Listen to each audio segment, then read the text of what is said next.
Hello, hello, hello. This is day 2 of our romp through Christmas. Now, I did say yesterday this was going to be fun. So are you ready? Help! I need somebody help. Not just anybody help. You know I need someone help. H. See, H. So what's the H all about?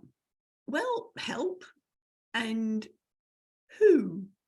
Yes, I know who doesn't begin with H, but I'm being phonetically correct. I did say it was going to be fun, didn't I? So let's look at who. Who are you speaking to? AKA the person, the people. Yesterday we looked at your why, your purpose. You've got that sorted out now. You know why it's important for you to share your message with this audience at this time. This audience? Yeah. Who is your audience? That's a very important question to work out the answer to. Reason being, because in marketing speak, they talk about having an avatar. So who's the ideal person, your ideal customer? For us, it's the ideal audience member. Who is it you're aiming to reach? Pull back your arrow. Where's the target? Who are you aiming to reach? Now, in business circles, they talk about having an avatar and an ideal person.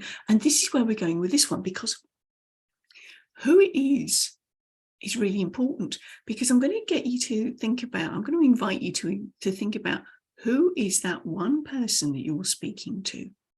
Give them a name. Put a bio together for them. Why is this important? Because then you can sit in your person. Mine is Jill. When you have a very clear understanding of Jill, you can literally sit in her skin, or whoever your Jill happens to be, insert name. You know where they live, what they like to do, where they've come from, where they're at the moment.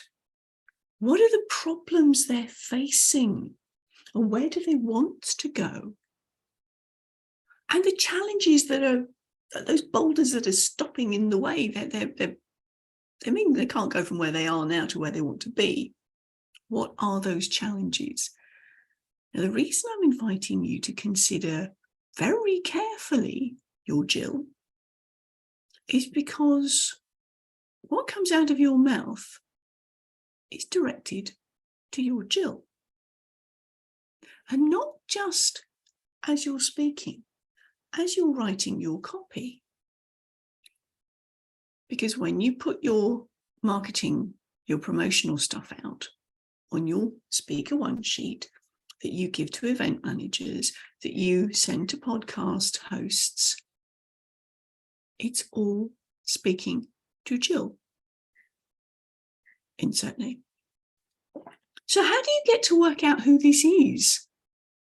Well, who are you drawn to? Maybe this is you a few years ago, because what you're sharing is the journey that you've been on, isn't it?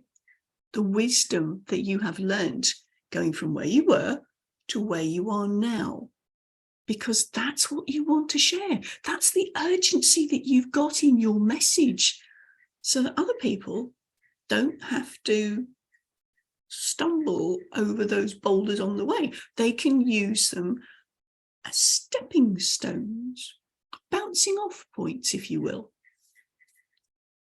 So why is this important that you nut out who you're speaking to? Because you're going to use their language. Let me give you an example. This could come from one of two different ways, because I've worked with both speakers whose audience is down to earth, feet on the ground, left brain centered, and they know how to language, they know how to explain what they're doing to their ideal audience. And then I've also worked with energy workers who want to take their brand of self-care into a corporate setting. Now, your average corporate training department, HR department, not really very up on energy healing speak. So that's where you can come a bit unstuck. If you come at speaking your message in your way, using your language without speaking to your Jill. So in that situation, what we've done is we looked at, well, what would I'm particularly thinking of one mining corporation. How would a mining corporation talk about self-care? How would the people there that you are appealing to, i.e. those who are going to hire you, how would they describe the concept of self-care? Because I suspect energy does not really feature in their present thinking. So this is why I trust you can see the difference then, because what you could do if you're an energy worker is you would have your avatar based around an energy profile, not necessarily a physical demographic. So it is still possible to do, and I have done it with both sort of feet on the ground type people and more energy workers. My point is, who you are speaking to is desperately important because you speak their language to them. You're speaking to your Jill.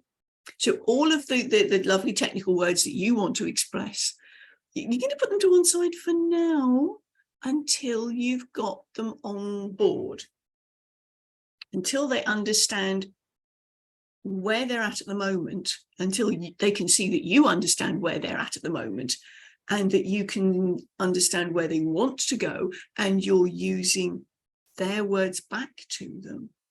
That's the key. Because when you can use their words back to them, that builds that deep rapport, that deep trust, because they can realize that the person listening to you goes, she gets me, he gets me. They understand my position. And if that's the case, well, what else have you got to say? How can you get me to where I want? You've told me that you understand where I'm at. You've told me that you've understood where I want to go. How are you going to get me there? So can you see why it's important to know the person, your ideal client that you want to talk to? Again, from a language perspective, somebody else I was working with a few years ago was wanting to do career coaching. And I said to them, well, who's your ideal audience? Oh, well, he said, anybody in transition, from school age up to retiring. I said, So would you use the same language with your mates? This guy was 23. As your granny? Okay. He saw the point. So this is why it's really important to nut out your who, your person. This is our second pillar of influential communication. Because once you have worked out your Jill, as I said, all of your communication, what you're saying, what you're writing, everything is related to your Jill. You might consider that is being very narrow-minded. And if I'm only talking to Jill, well, what about all the other people that I'm excluding? You'd be surprised. Your clarity with talking to your Jill in the middle of your bullseye will pick up people in the concentric rings around because you are clear about what you're saying. I'll give you one more example. I was speaking to a group of women, a couple of years ago now, sharing for the first time my story about not standing up for myself in my marriage and how my late husband, who was mentally unwell and couldn't give into the relationship in the way that he wanted to, I felt he was sucking the life out of me. Now, I was then going on to say that when he died, I felt relief because I was no longer in that situation, and then guilt because why should I feel relief at somebody dying? You know, societal norms and all of that. Somebody in the audience came up to me afterwards and said, thank you for sharing that. You've given me the courage to make a decision on getting out of a toxic relationship because I can see that my partner is sucking the life out of me. Now, I wasn't focusing on that at all. My focus was on societal conditioning. She heard something that was important for her, something that resonated for her. So can you see, by being very clear, talking to your Jill, you can pick up the Gillettes around the corner, if you like. Now, okay, let's put, I did say I was being a bit playful today. So we'll put the razor theme out of the way, but you get the idea.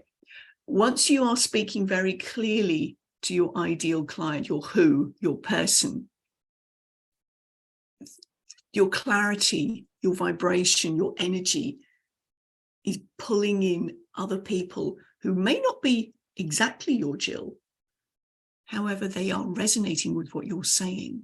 They want to know more. I trust this has been helpful. Knowing your person, the second pillar of influential communication.